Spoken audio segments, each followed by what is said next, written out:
Halida Natasha Nasution, saya mahasiswa Stikes Mitra Utama. Di sini saya ingin mempraktek HIV chatting pada kakak. Apakah kakak bersedia, Kak? Apakah abangnya bersedia, Kak? Iya. Kalau boleh tahu, Kak, nama kakaknya siapa? Saya Kak. Nama abangnya, Kak? Iya.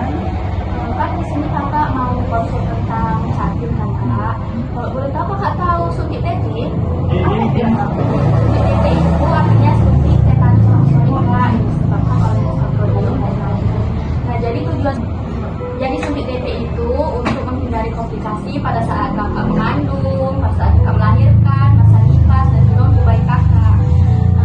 Kenapa contoh ngambil terus suntik TT ya? Jadi suntik TT itu pada saat kakak nanti mengandung itu tidak akan terjadi komplikasi pada saat kakak hamil, dan pada saat kakak melahirkan tidak terjadi infeksi pada saat persalinan. Nah, kalau untuk bayinya, kalau misalnya nanti kan bayinya udah lahir, nanti kalau misalnya sakit, kalau misalnya kakaknya nggak suntik TT, bayinya itu bisa kejang, Kak. Tapi kalau misalnya kakak suntik TT dan sekarang, itu akan mengurangi kejang pada bayi pada saat demam, Kak.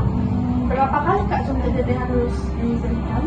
Suntik TT itu dilakukan 6 kali, Kak. Nah, itu ada tahap-tahapnya. Nanti saya jelaskan untuk tahap 1 sampai 6-nya.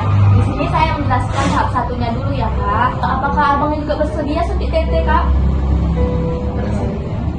Bersedia, Kak?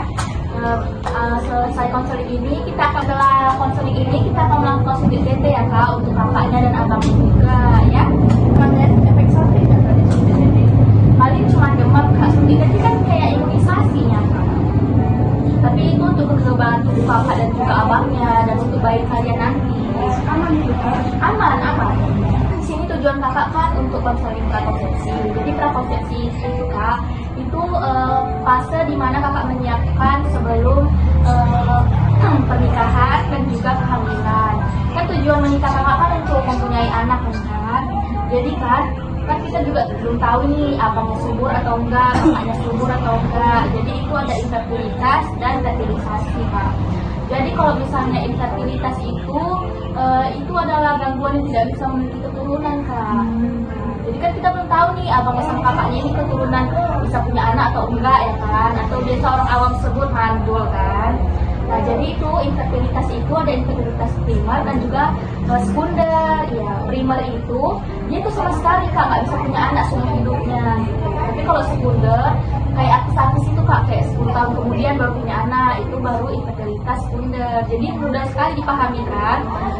Kalau misalnya fertilisasi itu adalah proses pembuahan, Kak, pada saat fase konsepsi nanti. Kan kakak ini masih fase prakonsepsi kan.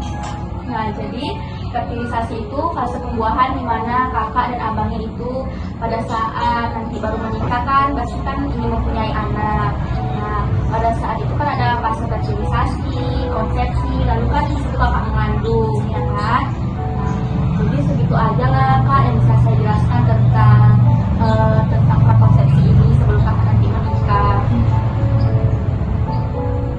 Makasih ya Kak atas konselingnya. Doain kami ya semoga lancar. Ya, amin. Terima kasih. Ya.